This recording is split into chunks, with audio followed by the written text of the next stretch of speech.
আমাদের এখন ভারত আর পাকিস্তানের লেগেছে খুব বড় যুদ্ধ। পাকিস্তান এত ধাক্কা খাচ্ছে তাও ওদের শিক্ষা হচ্ছে না। ভারত আমাদের এত তাদের একের পর এক ওদের ধ্বংস করছে সব ঘাঁটিগুলোকে, তবে ওরা শিক্ষা পাচ্ছে না, এদিক ওদিক দৌড়ে বেড়াচ্ছে যে আমাকে সহযোগিতা করো, আমাকে সহযোগিতা করো।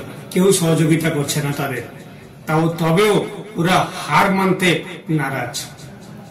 তবে আজকে যেটাকে নিয়ে আপনাদের সঙ্গে কথা বলতে চলেছি, একটা ভালো আর একটা শুনলে আপনারাও না রেগে উঠবেন। মানে মনে হয় ইনারই উস্কানিতে এই মুর্শিদাবাদ বলুন, আপনাদের এই যত যে অশান্তিগুলো করাচ্ছেন, মনে হয় ইনার দ্বারাই হচ্ছে। আপনাকে এই দুটো ইনফরমেশন আজকে আমি আপনাদের দেবো। প্রথম ইনফরমেশন,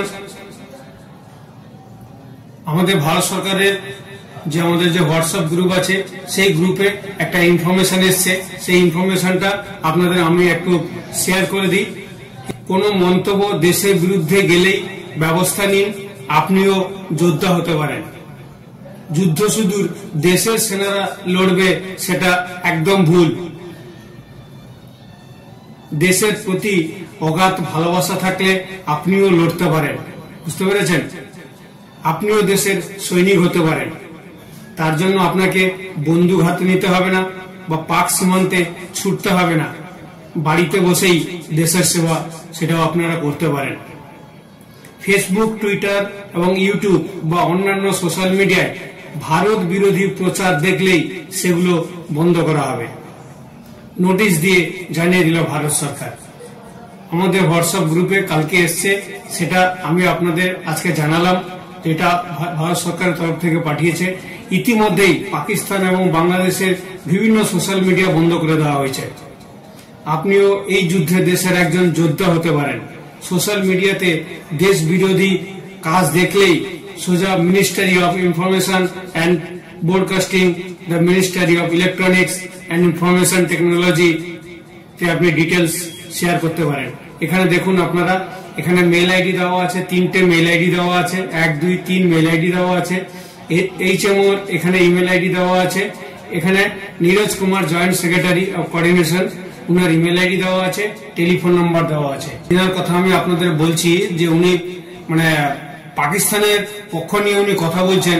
উনার একটা ভিডিও, একটা বহরমপুরের একজন মিডিয়া ইউটিউবার, উনি উনার চ্যানেলে এই ভিডিওটা প্রকাশিত করেছেন। সেই ভিডিওটাও আমি আপনাদের দেখাবো। প্রথম আপনাদের এই ইনফরমেশনটা আপনাদের দিলাম। দ্বিতীয় ইনফরমেশন হচ্ছে যে গুজরাটে আমাদের মুর্শিদাবাদ এবং বহরমপুর এইসব সাইটে কিছু গরিব লোক কাজ করতেন। ওনাদের উপরে খুবই অত্যাচার হচ্ছে এবং ওনাদের যে ঘর বাড়ি ছিল সে ঘর বাড়ি ভেঙে গুড়িয়ে দেওয়া হচ্ছে। জিসিবি একদম মানে প্রত্যেকটা জিনিসকে ভেঙে গুড়িয়ে দিচ্ছে।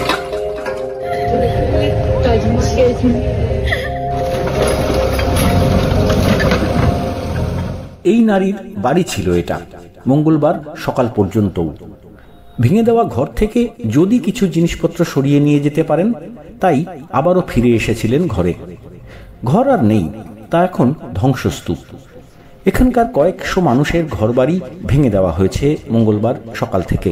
এরই জবাবে আমাদের পশ্চিমবাংলার মাননীয় মুখ্যমন্ত্রী, উনার সেই অত্যাচারের সহ্য করতে না পেরে উনি কি বক্তৃতা দিয়েছেন সেটা একবার শুনে নিন।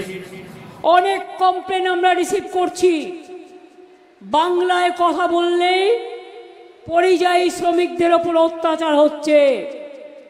আমার এখানেও মনে রাখবেন, যারা অত্যাচার করছেন, আমাদের এখানেও 1.5 কোটির ওপর পরিযায়ী শ্রমিক কাজ করে। তারা আমার ভাই বোন, আমরা তাদের ভালোবাসি।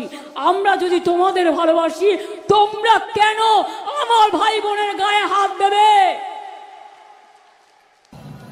শুনলেন আপনারা উনি কি বললেন? এবারে এত যে যুদ্ধ হচ্ছে, যে আমাদের পাকিস্তানের এবং ইন্ডিয়ার যে যুদ্ধটা হচ্ছে, সেই যুদ্ধ চারিপাশে আমরা খুবই ভয়াবহ ভিতরে আমাদের দিন কাটছে।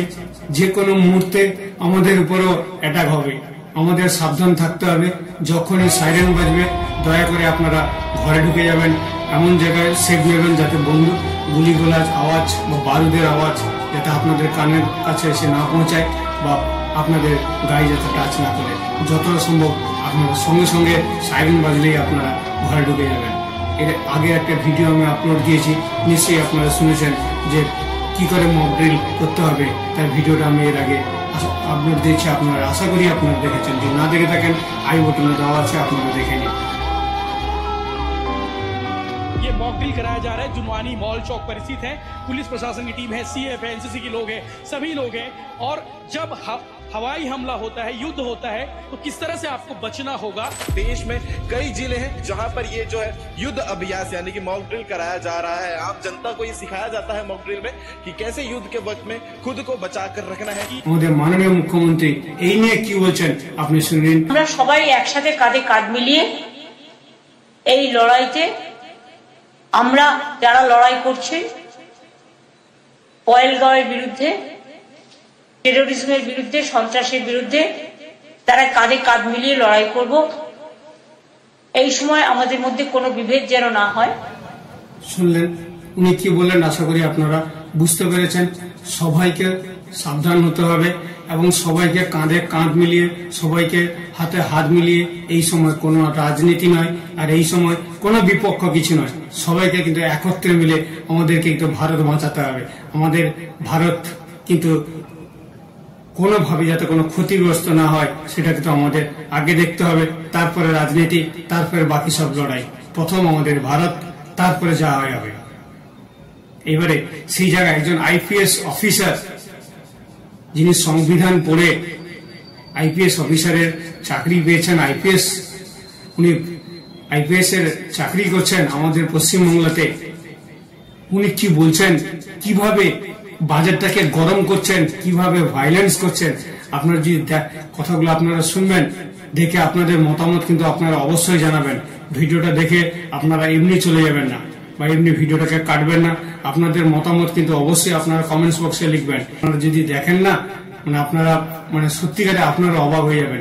আগে ওনার বক্তৃতাগুলো শুনে নিন, উনি কি বলছেন, কিভাবে ভায়োলেন্স করছেন, এটা বুঝে যাবেন যে ইনার এইসব কথার পিছনে কোথায় কোথায় গন্ডগোলটা হয়েছিল। ওনার কথা শুনলে আপনারা আশা করি বুঝতে পেরে যাবেন। আমাকে এর থেকে বেশি আপনাদের বোঝাতে হবে না, আপনারা যথেষ্ট বুঝতে পারেন, আপনারা যথেষ্ট ক্যালকুলেশন করতে পারেন। তো এনার কথাটা আগে শুনুন, তারপরে বাকি কথাটা এরপরেই বলছি। আমাদের যা কিছু আছে সরকারের বিরুদ্ধে, এই মোদী সরকারের বিরুদ্ধে, যে সরকার 8 লক্ষ সেনা দিয়ে আজকে কাশ্মীরে রাখার পরও এখানে টেরোরিস্ট ঘটনাগুলো ঘটছে এবং বাঁচাতে পারেনি সেই লোকগুলোকে। কার দায় এটা? দায়টা কার? আমরা ছোট হয়ে গেছি আর আমরা এখানে দিনকে দিন দেখছি কিছু মিডিয়া, কিছু চ্যানেল, কিছু রাজনৈতিক নেতা, তারা সারাক্ষণ হিন্দু হিন্দু হিন্দু করে যাচ্ছেন, হিন্দু আর মুসলমান, হিন্দু আর মুসলমান বলে পাকিস্তানকে মেরে উড়িয়ে দাও। উড়িয়ে দাও, পাকিস্তানকে মেরে উড়িয়ে দিলে তোমার সরকার থাকবে না। তোমরা পাকিস্তানের বিরোধিতা করে পাকিস্তানের নামেই তো তোমরা ভোট করছো। ওদের যদি 5টা সেন্টেন্স বলতে হয় যে বলুন তো 5টা আপনাদের এজেন্ডা কি, তারপরে 3বার তারা পাকিস্তানের নাম নেবে মিনিমাম। তার পাকিস্তান না থাকলে তুমি ভোটে আজ থেকে জিততে কি করে, তুমি সরকারে আসবে কি করে? আর মুসলমানদের প্রতি বিরোধিতা, এটা বন্ধ করতে হবে। মোদি, তোমার নিয়তটা আমরা জেনে ফেলেছি, তাই তো আমরা নিয়ত জানি বলতো, কিন্তু আইন যদি থেকে যায় সেই আইন কিন্তু থেকেই যাবে এবং সেখান থেকে ডিস্ট্রিক্ট ম্যাজিস্ট্রেট আপনার জমিগুলোকে কবজা করতে শুরু করবে। আর আমাদের মতো বদ শাসক, এই যে একটা যোগী আছে, যোগী, এদিকে হচ্ছে ছিল, এদিকে হিমন্ত বিশ্ব শর্মা, এরকম বদমাই শয়তান লোকগুলো আছে, তারা কি করবে, একটার পর একটা সম্পত্তির উপর দিয়ে বুলডোজার চালিয়ে দেবে। আমার বাপদাদারা যেখানে শুয়ে আছে যে কবরস্থানে, সেই কবরস্থানকে ভেঙে গুঁড়িয়ে দেবে। ভাবুন তো, ভাবতে পারছেন জিনিসটা? মাদ্রাসা ভেঙে গুড়িয়ে দেবে, মসজিদ ভেঙে গুড়িয়ে দেবে।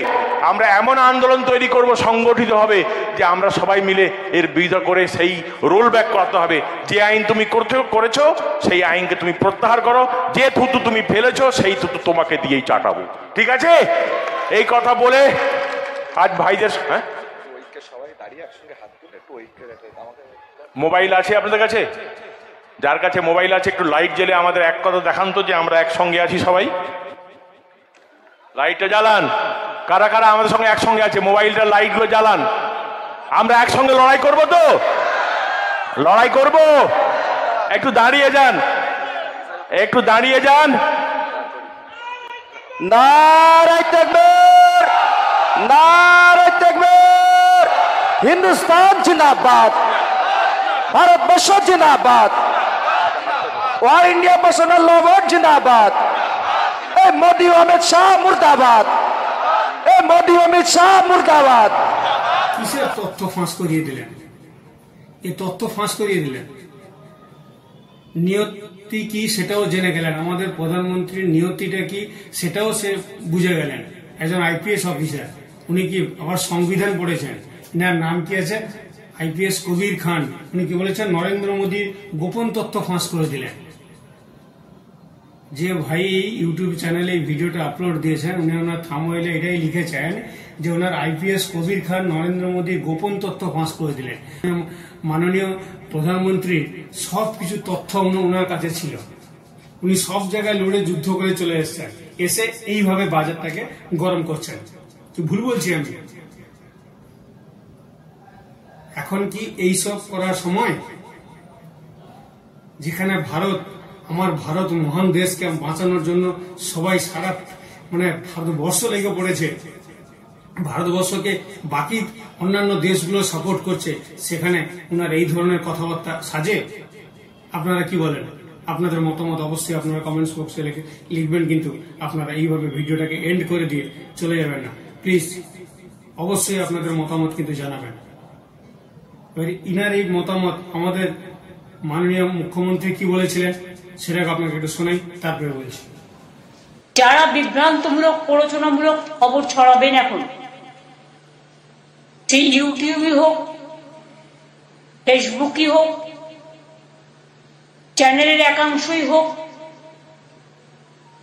ডিজিটালের একাংশই হোক, তাদের বিরুদ্ধেও কিন্তু অ্যাকশন নেওয়ার জন্য গাইডলাইন্স আমাদের মিটিংয়ে জানানো হয়েছে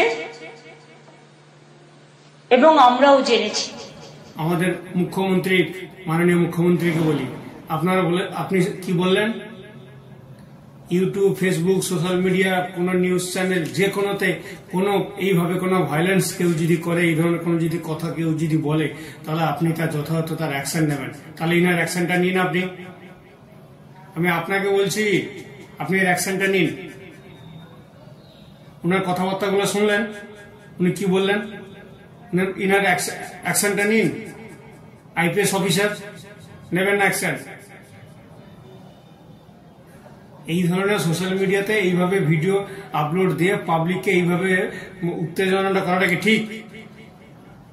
সেটাই আমি দেখব যে আপনি ইনার ব্যাপারে কত অ্যাকশন নেন। বা আপনি এই যে প্রেস মিটিং এ আপনি বলে দিলেন আমরা সোশ্যাল মিডিয়াতে বা নিউজ চ্যানেলে যে কোনো জায়গায় যদি কোনো পাবলিক হ্যারাসমেন্ট বা পাবলিক যদি সেরকম কোনো কন্টেন্ট হয়, কেউ যদি আপলোড দেয় বা কেউ যদি ভিডিও এরকম বানিয়ে এই ধরনের কোনো ভিডিও আপলোড দিলে আমরা তার জন্য অ্যাকশন নেবো, আমরা তার জন্য প্রিপারেশন নিয়েই রেখেছি। তো আপনারা কি অ্যাকশন এবং কি প্রিপারেশন নিয়ে রেখেছেন সেটা এইবারে বোঝা যাবে যে আপনারা ইনার এই যে বক্তব্যটা উনি দিলেন এবং এই ধরনের যে কথাবার্তাগুলি বললেন, এগুলো কি সাজে? উনি ভারতে থাকবেন, ভারতের খাবেন এবং ভারতের পাবলিকের ট্যাক্স দেওয়া পয়সা থেকে উনি স্যালারি নেবেন, আবার আমাদের ভারতের বিপক্ষ হয়ে বলবেন, পাকিস্তানের গুণ গাইবেন। এটা কি ঠিক? অডিয়েন্স আপনারা কি বলছেন? উনার এই ধরনের কথাবার্তা বলাটা ঠিক হয়েছে? আমার তো মনে হয় একদম সাজে না। উনি যে কথাবার্তাগুলো বলেছেন একদম ভুল। এই ধরনের কথাবার্তাগুলো একদম সাজে না। আমার দেখানো ইনফরমেশন গুলো আপনাদের যদি গায়ে লেগে থাকে আর আপনি যদি সত্যিকারে ভারত প্রেমিক হন, তাহলে এই ভিডিওটাকে যতটা পারবেন আপনারা শেয়ার করবেন। আপনাদের কাছে এটাই রিকোয়েস্ট থাকলো। জয় হিন্দ, ভারত মাতা কি জয় হোক। ভারত আমাদের সবসময় মহান ছিল, আছে, ভবিষ্যতে থাকবে।